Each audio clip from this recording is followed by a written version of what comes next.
chapter 5, verse 17, ay itinranslate ko po siya kung paano ko siya nauunawaan. At ito po ay inano ko po sa Tagalog. Ang sabi po doon sa akin pong translation, pagkakaunawa, ang sino mang na kay Kristo ay nakiisa na sa Kanya sa pananampalataya bilang Kanyang tagapagligtas.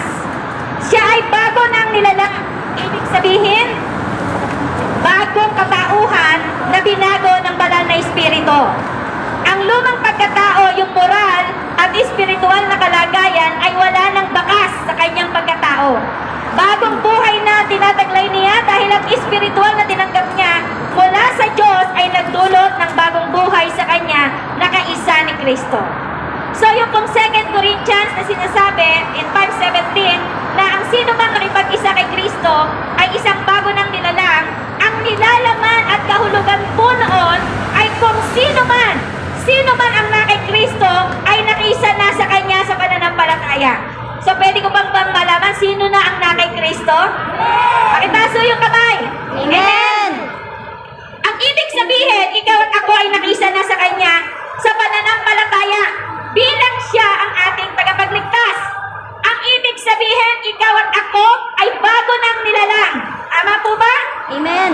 Ibig sabihin, isang bagong katauhan na binago ng banal na Espiritu. Ikaw at ako ay bago na. Hindi ka binago dahil nagpa-retoke ka o nagpa-plastic surgery ka, kundi binago ng Diyos ang kalooban mo. Ang banal na Espiritu ang nagbago sa'yo.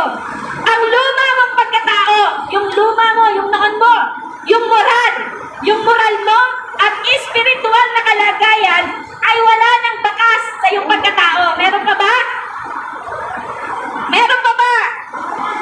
Ikaw ay bagong buhay na sapagkat ang tinataglay mo ay dahil sa espiritual na tinanggap mo mula sa Diyos na nagdulot ng bagong buhay sa iyo dahil ikaw ay kaisa ni Kristo. Amen. Maliwanag po ba ang 2 Corinthians 5:17? Amen. Amen. Amen. So ang title ko po is Keeping Alive in Christ. Keeping alive in Christ sapagkat ito po ang ating pong theme sa buwan ito. Amen? I am alive, I am prepared for kasi wala akong i-rapture ang Lord na hindi pa po nabubuhay sa kanyang bagong pagkatao na binigay ng Diyos. Pag sinabing alive, ang ibig sabihin active, alert, existing, vibrant, and not dead. Kaya nga alive, not dead. Katulad po ng kinanta natin kanina, di po ba? Alive, alive, alive, alive forevermore. Amen? Amen? Amen. So, ang author po ng 2 Corinthians ay si Paul, si Apostle Paul. Ay, kilala po natin si Apostle Paul, di po ba? As sa before, kung paano siya binago ng Panginoon. Siya po ay persecutor ng mga believer, but in the book of Acts, nang na-meet po niya si Kristo, siya po ay binigyan ng Diyos ng panibagong buhay. Ang dati pong persecutor ng mga believers sa bagong katauhan ni Apostol Pablo ay naging preacher of the gospel. Amen? Amen. His old life has gone. And the new life that he has is only for Christ. To spread the gospel. To spread the news of salvation. Can I hear an amen? Amen. Kailan po ba nabago ang buhay natin? Di po ba when we accepted Jesus as our Lord and Savior? Nabago ako nang tinanggap mo si Jesus bilang sariling Diyos at tagapagligtas ng iyong buhay. Amen? Amen. When we repented of all our sin and our past life, nang i-repent natin, nang ikumpisal natin ang ating mga kasalanan kay Jesus, at nang ikumpisal at ibigay natin sa Kanya ang ating nagdaang buhay. When we turn to Jesus, the author of our faith, nang tayo po ay lumapit kay Jesus bilang pasimula at wakas ng ating pananampalataya, doon nagbago ang buhay natin. Can I hear an amen? Amen. Now I allow you to get your phone kasi wala po tayong monitor.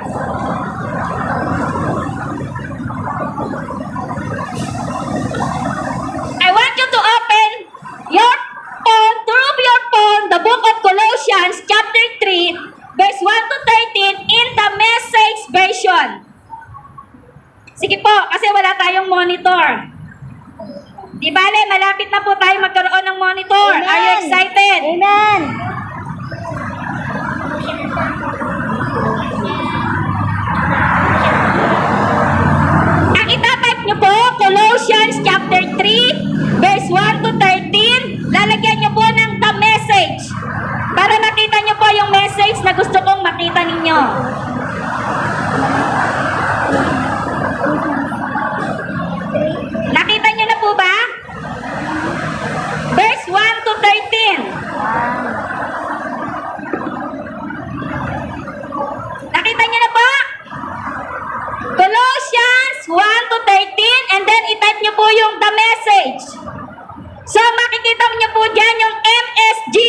Hindi po yan bechin.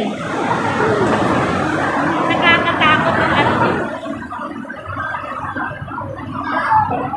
The message, nakita nyo na? Okay, gusto ko pong isa-isahin po natin. Ang sabi po doon sa verse 1, nasa na yung verse 1? Bakit nawala?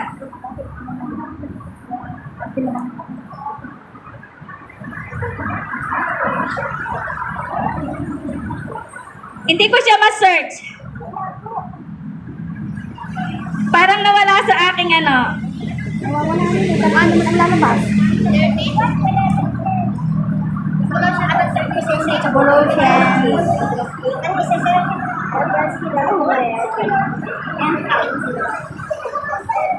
Nakita nyo ba? 1 to 1.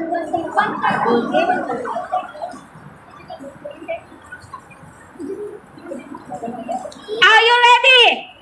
Okay, let's go to verse 1. Ang sabi po doon, so if you are serious about living this new resurrection life with Christ, act like it.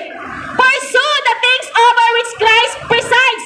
Don't shuffle along, eyes the ground, absorbed with the things right in front of you.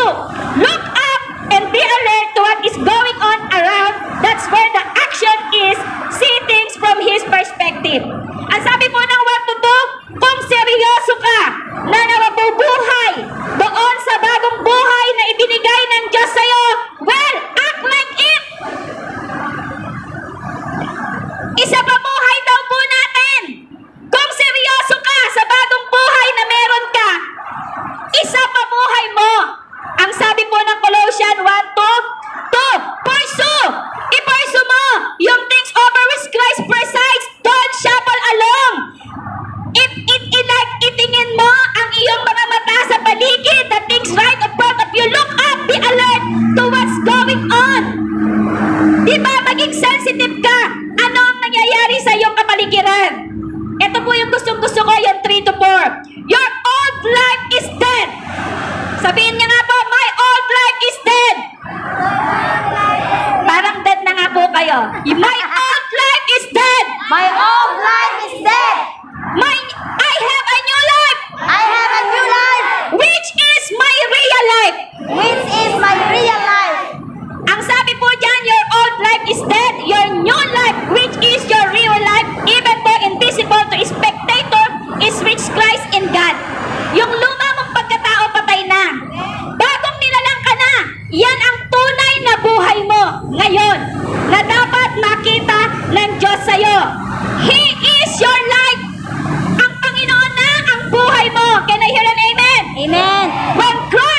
When Christ, your real life, remember, sabi po dyan, show up again on this earth, you'll show up too.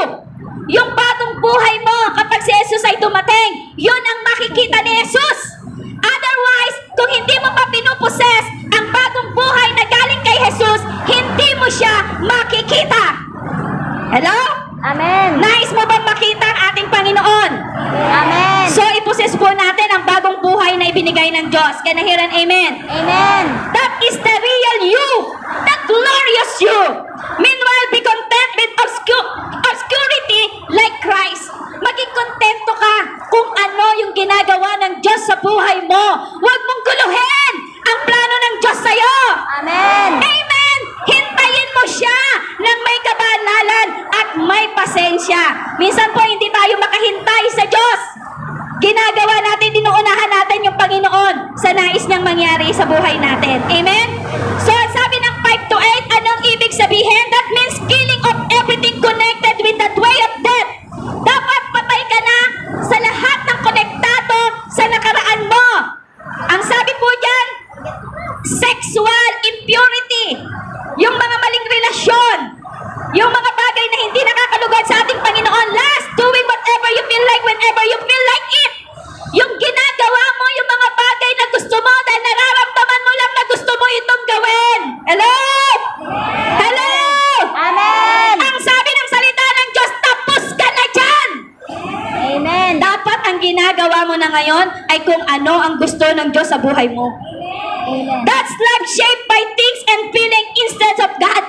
Yung mga ginagawa mo na feel mo lang, gusto mong gawin. sa'yo instead na i-shape ka ng Panginoon. Yan yung humuhubog sa'yo instead na ang Diyos ang humuhubog sa'yo.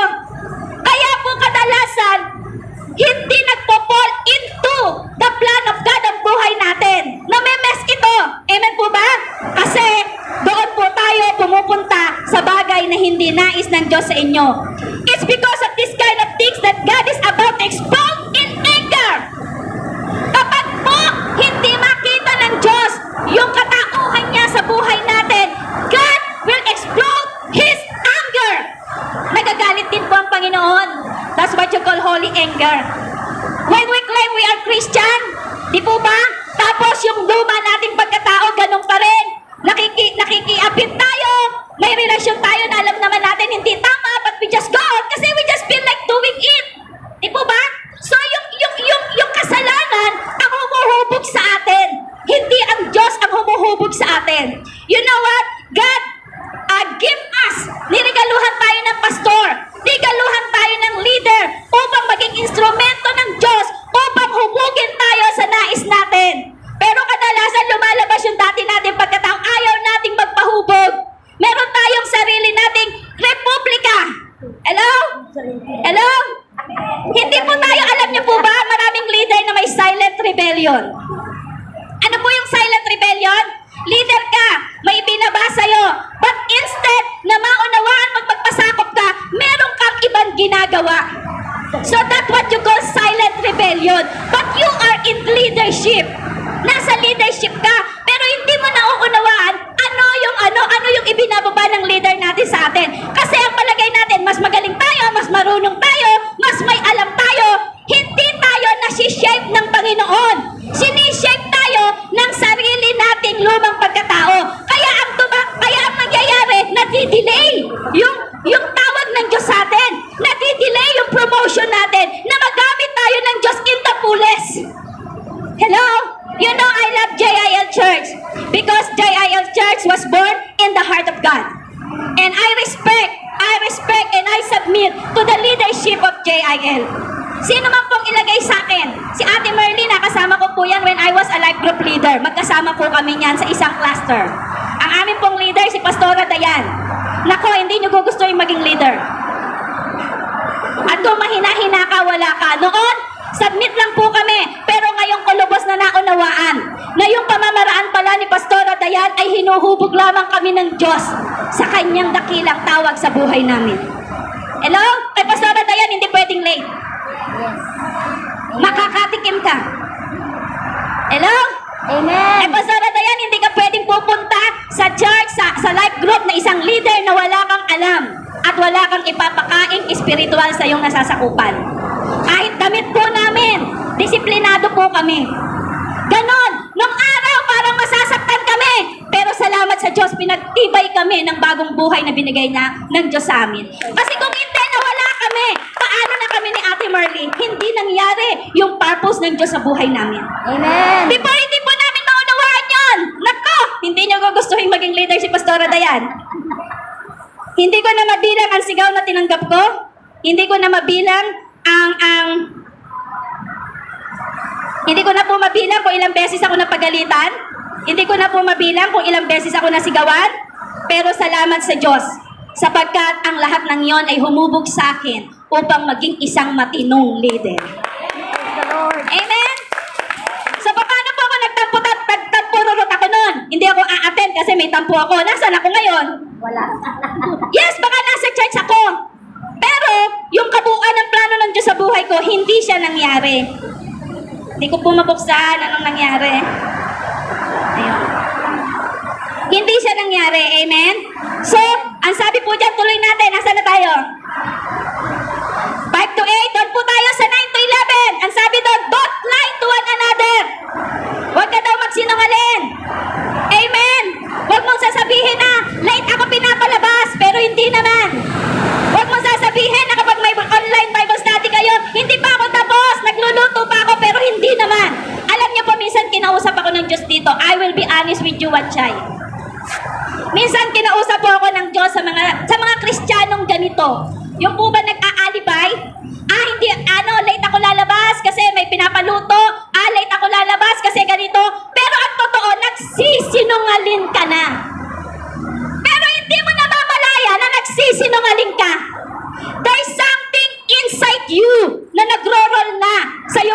tao na hindi na umuugma doon sa Espiritu ng Diyos na dapat maging fit sa iyong Espiritu. Naunawaan niyo po ako?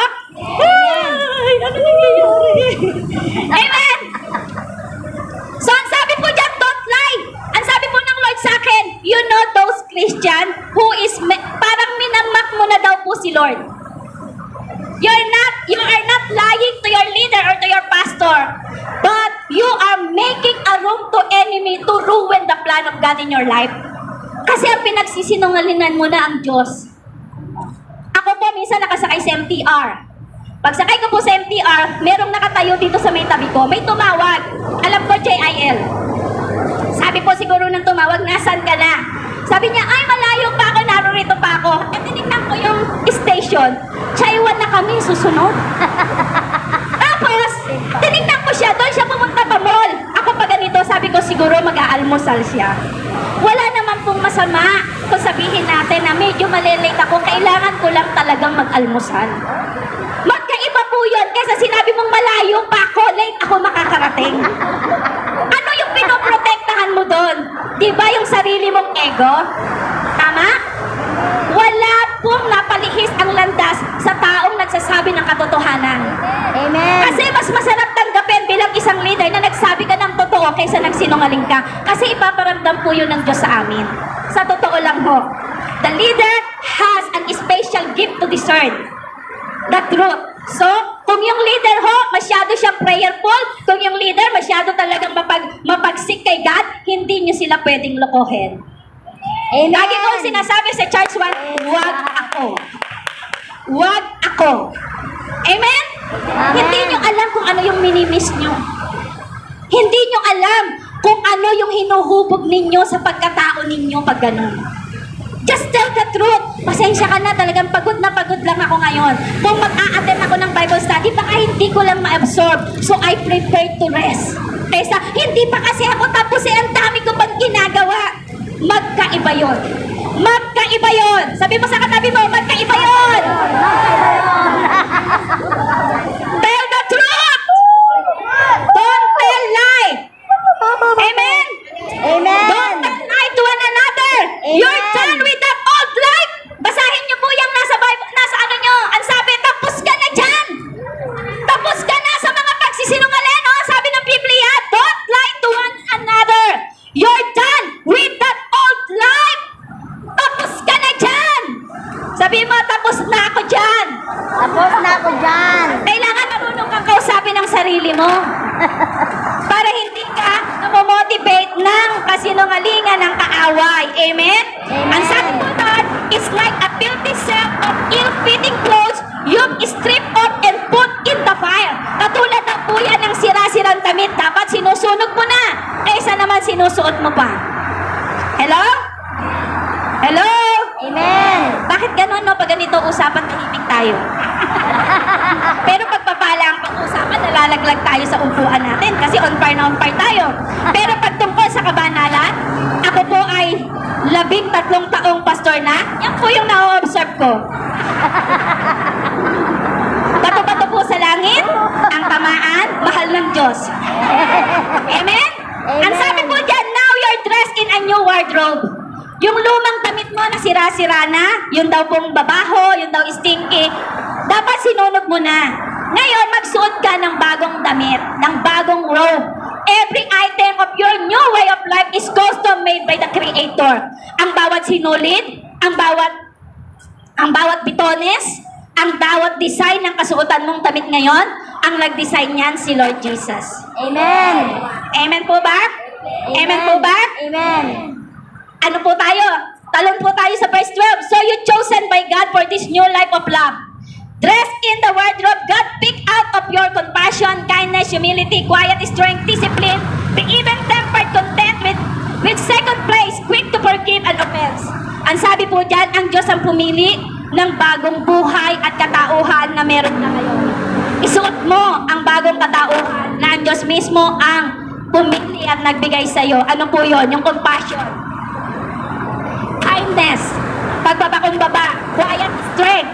Yung alam mo na may strength ka sa isang bagay pero hindi mo pinagmamalaki. hinahayaan mong ma-discover ito. Alam mo, magaling ako sa ganito. Ewan ko ba bakit hindi ako nakikita. Hayaan po natin na ma-discover tayo. Amen po ba? Amen. And we must forgive. Quick to forgive each other. Walang perfecto. Lahat tayo nagkakamali. Pero dapat nakikita po natin na nagkamali tayo. Alam natin na magpatawad. Can I hear an amen? Amen. Sa isang church po, walang mangyayari kapag tayo nagkakagatan. Mauubos po tayo. Nagtagumpay ang demonyo. Pero sa bagong buhay na ibinigay ng Diyos sa'yo, kung alam nating magpakumbaba, kung nauunawaan natin ang tawag ng Diyos sa buhay natin, hindi tayo maiinip. Maghihintay lang tayo ng tamang panahon ng Diyos sa akin. Amen po ba? Amen. So how to keep a life for Christ? Ngayon pa lang po ako nagsisimula. Number 1, live to follow Jesus. Live to follow Jesus. Mamuhay ka ng sumusunod sa ating Panginoon. Ephesians tell us that we are chosen before the foundation of the world. Before time began, God set His affection on you. The basis of your salvation is the ultimate God's choice and not your choice. Bago palalangin ng Diyos ang mundong ito, nasa isip at puso ka na niya. Amen? So, yung kaligtasan na tinanggap mo, sabi mo, choice ko yun eh, choice ko na sumunod sa Diyos. Hindi, ikaw ang hinanap at natagpuan ng Panginoon. Pero nasa iyo ang desisyon kung hanggang saan ka kayang sumunod sa Kanya. Can I hear an amen? In the book of Matthew, chapter 4, verse 18 to 22, kung babasahin po natin ito, basahin nyo na lang po sa inyong mga bahay. Ito po yung calling ng mga disciples. Nakikita po natin ang tinawag ng Diyos ang mga disipulo. May ginagawa sila. Sila ay nag-aayos ng kanilang tent, ng kanilang fish net para mangisda. But when the Lord Jesus called them, they left. Iniwan nila yung kanilang ginagawa at sumunod sila sa Diyos. Are you still with me? Amen. Are you still with me? Amen. So, ang ibig sabihin ng pagsunod kay Kristo, you're going to leave behind yung mga agenda po natin, yung mga kabisihan po natin sa mundo na hindi ayon sa panukala ng Diyos, kailangan po nating iset aside. Amen? Kapag ikaw ay sumunod sa Diyos, meron kang ibang gagawin. You are going to do something different. Different sa buhay mo nung wala ka pa kay Jesus. Kaya po walang magsasabi, ano ba yan, walang ginagawa, maghapon na lang dyan, magpa-Bible study, may service na nga, may Bible study pa, may grouping pa, meron pang divided by Bible seminar, maghapon na lang. Yes, this is the new life. You're going to do differently. The way, yung way mo noon, hindi mo na yon ang way mo ngayon. Kung maghapon ka noon sa Wanchay, di ba? Gala ka ng gala hanggang mapagod. Uupo ka lang pag naubos na yung pera mo. Magdidisco ka. Di ba? Magtatambay ka sa park. Anong pinagkaiba? Anong pinagkaiba? Now, God is shaping you spiritually para pag dumating yung tunay na laban ng buhay, matatag ka. Amen. Amen po ba? Amen. Amen po ba? Amen. So, following Jesus is leaving behind the old life. Number 2, change your way of living. Una, live to follow Jesus.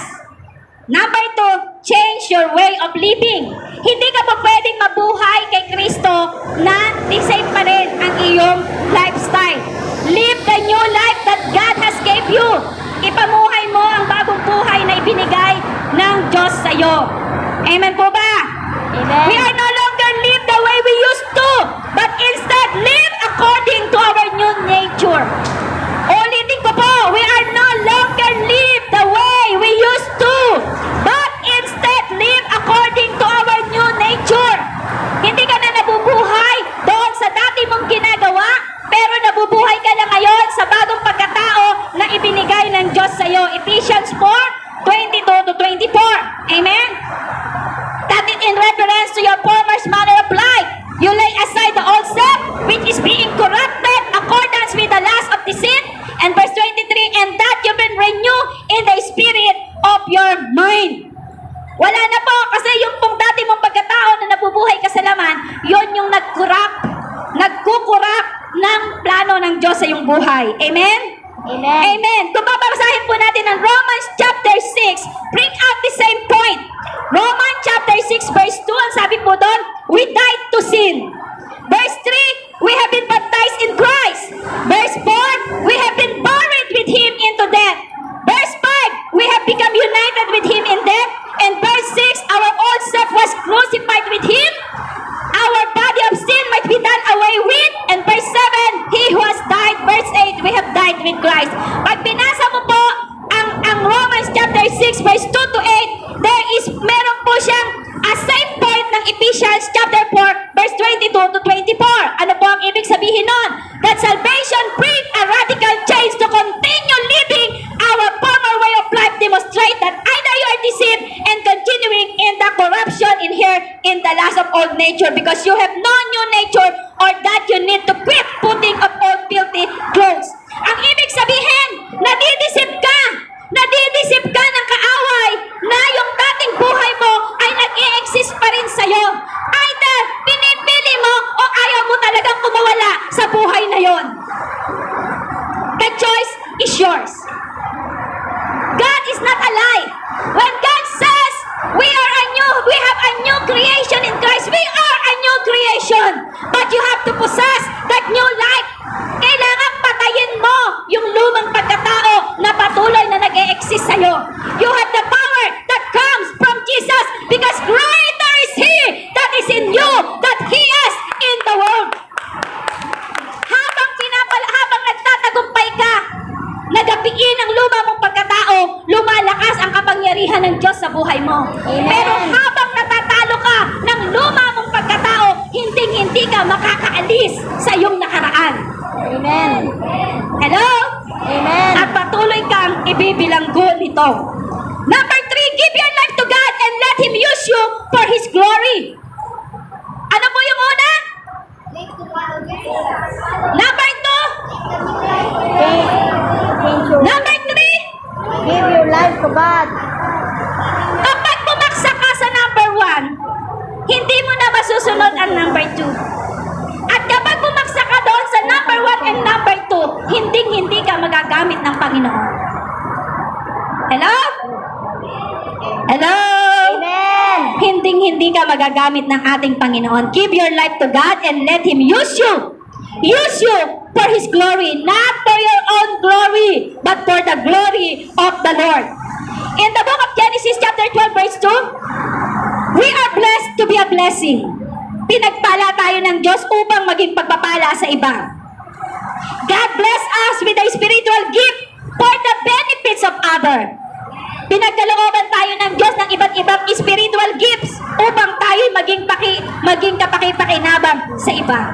Meron kang skills, meron kang talent, meron kang ability. Ibigay mo sa Diyos para magamit ka sa Kanyang kaluwalhatian. God made us differently. Iba-iba tayo. Ako hindi ko kayang kumanta, hindi ko kayang sumayaw. So, hindi yon ang pagkatawag ko. I can preach, I can teach, I can administer. That is my calling, that is my gift. Hindi ka marunong sumayaw, hindi ka marunong kumanta, hindi ka magagamit ng Diyos.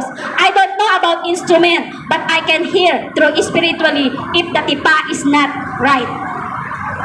You know that your heart connect your instrument? You know that your heart connect your voice and your worship? Amen. There is a spirit that blowing if you are the leader. Okay? If you are the worship leader, if you are in a jam, there is always a connection of the spirit. Because we cannot bribe God. Amen. Hindi lang yung marunong kumanta. Dapat tama ang puso sa kanyang harapan. Amen. Because worship is not you perform, but you worship the Lord. Amen. So, the atmosphere of worship, dapat kaya mong dalhin ang lahat ng naririto para mag-worship kay God. Kapag pumunta ka dito na mabigat yung puso mo, hindi tama yung puso mo, galit ka kay Pastora Merlinda, don't expect that God knows. Kasalanan mo yan sa Diyos. Kasi ang gusto ng Lord, if there is 2 or 3 gathered in His name, He is in the midst of them. But because of your wrong heart, na ikaw ay tumayo at humawak ng mic, alam mo naman sa sarili mo na may galit ka sa pastor o sa leader mo. But you choose. So you are just a performer. You cannot please everybody. Kaya po maraming worker, maraming leader, nasasaktan, umaalis. Because they cannot understand. They cannot understand how to be used by God for His glory. Ito po yung gusto ko maunawaan ninyo. Iba yung ginagamit ka dahil may talento ka lang. Iba yung ginagamit ka para bigay ka ng kaluwalhatian sa Diyos. May mga requirements yun. Ayusin mo yung buhay mo. Ayusin mo yung personal life mo. Ayusin mo yung relasyon mo sa Panginoon. Hindi pwede na ang hilig-hilig mong mag-away, tapos tatayo ka dito, maglilid ka ng worship. Ang mapoport mong spirit ay spirito ng away, kaya lang nag-aaway-away yung mga tao. Naunawaan niyo po ako? Amen. You have to go to the feet of Jesus. Kailangan ipasaliksik mo yung puso mo. Kasi kapag nasa harapan ka ng Panginoon, doon ka lang nagiging doon mo lang nasasabi, Lord, nasasaktan ako. Lord, nung linggo nasaktan ako ni Pastora kasi nasaway niya ako. Lord, hindi tama yung puso ko. Ayusin mo. Kasi walang ibang makakaayos niya kundi ang Panginoon eh. Kapag bumalik ka dito, ayos ang puso mo, natingnan ka lang ng leader mo, iba na ang iyong definition ng tingin na yan. Ako na naman ang nakita. Kaya hindi ka dumadating ng on time, kaya ka nagpapalit. Masisira ang buhay mo bilang isang Kristiyano. Merong great plan si God sa'yo. Amen. Maganda yung plano ni Lord sa'yo. Pero dahil ayaw mong ipaayos yung sarili mo sa Diyos, tuwang-tuwa ang demonyo. Hindi po pwedeng kalhati ay banal, kalhati ay demonyo. Hindi po pwede. Either demonyo ka o banal ka. Mali po ba? Sorry for the word. Tama po. Mali po ba? Tama po. Yun po ang tama doon. Either nagpapakabanal ka, sumusunod ka sa Diyos, hindi mahirap.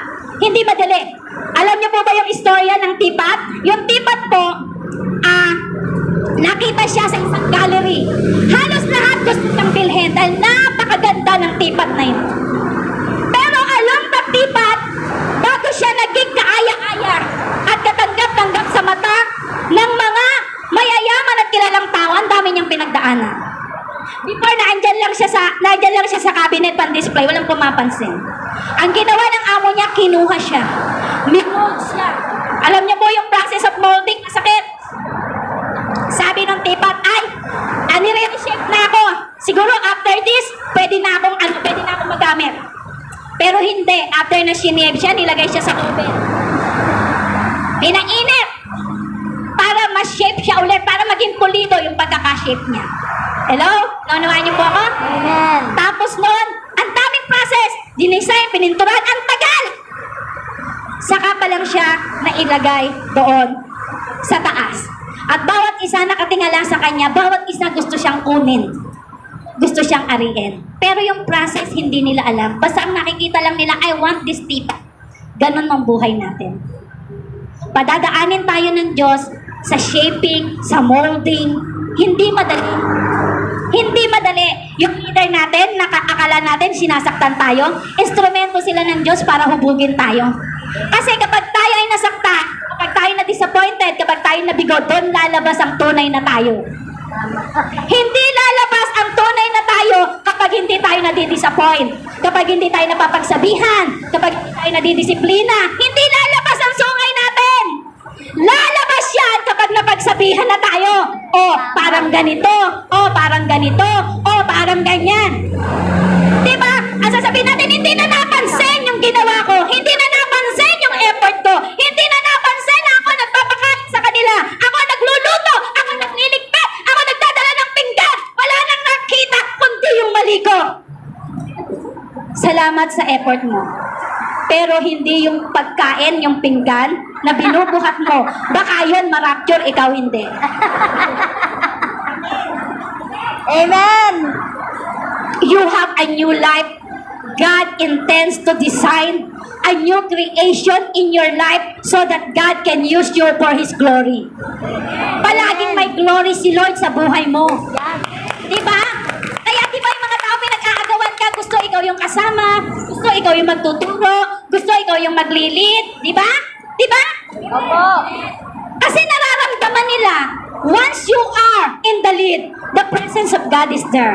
Amen. Di po ba? Kesa yung pag ikaw, ay nako, yan na naman si Akolista. Di ba? Ako. Dapat si Lord. Amen. Si Lord dapat laging una. Kung ginagawa mo yan para kay God, gawin mo na! Itodo mo na!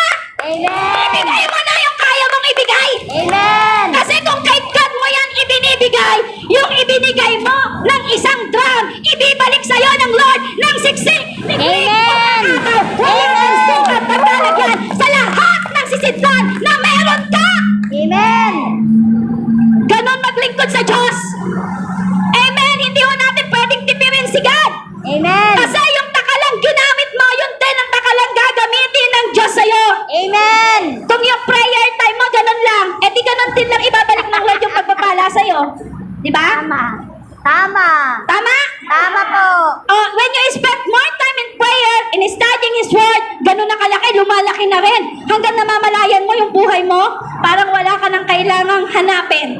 Lahat na ibinigay na ng Diyos sa'yo. Ang asawa hindi nahanap sa internet. Amen. Hello, mga dalaga. May dalaga ba dito? Pakitaso ng kamay ng mga dalaga. Yung mataas na mata.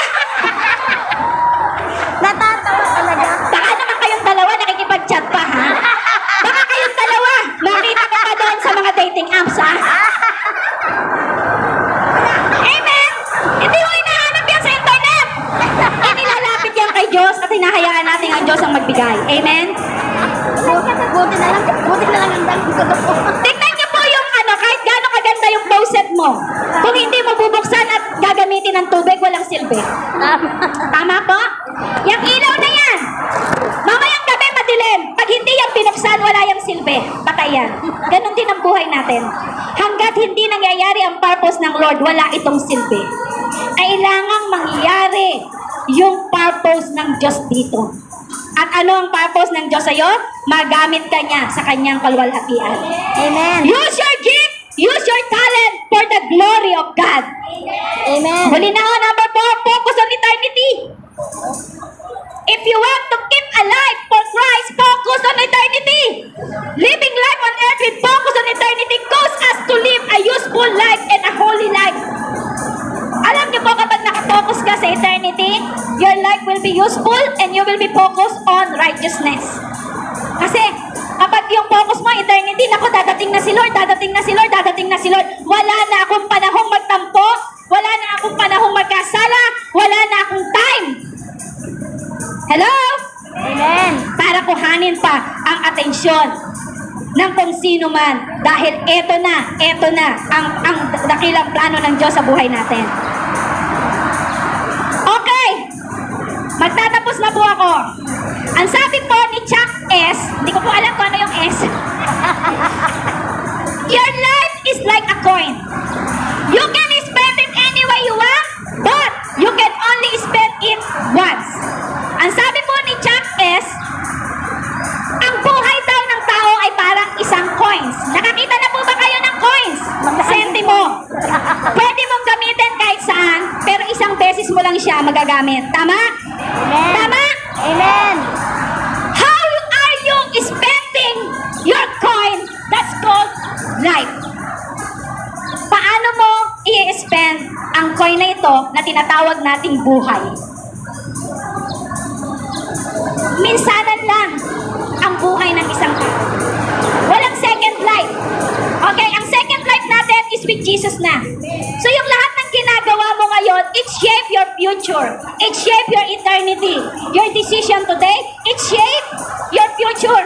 Kung ikaw tamad kang manalangin, iyan ang iyong magiging kinabukasan. Ngayon, kung masipag kang manalangin, masipag kang mag-seek sa kalooban ni God, masipag kang umattend ng gawain, umaangat ang spiritual mo. Hindi matatalo ng kahit sino man ang may matatag na espiritu. Amen.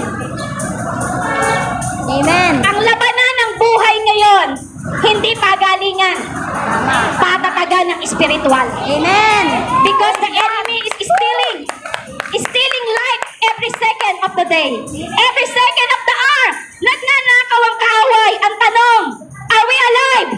Amen. If the answer is yes, for what? For the purpose of God. And why? Ulitin ko po. Are we alive? Amen. If the answer is yes, for what? And for what? For the purpose of God. And why? Para saan? At bakit? Eternity. If the answer is yes, what are you living? Para saan ka nabubuhay? For the moment or for eternity? For eternity. If your answer is for eternity, then go and preach the gospel! Amen. Huwag po tayong maging tamad. We have only few weeks to move in our prayer, in our long-time prayer Amen. to the One Child Church. Yes. And the challenge is very big because the capacity is 250. Amen. And you're going to get the another service just you. One child. Wala pong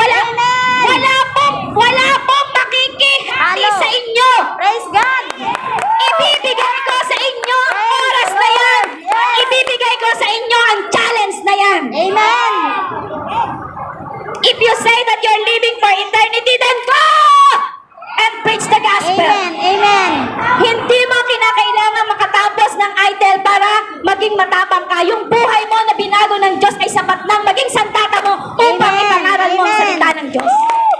Ikaw, who you are in Christ. Sino si Jesus sa iyong buhay? Tumayo po tayong lahat.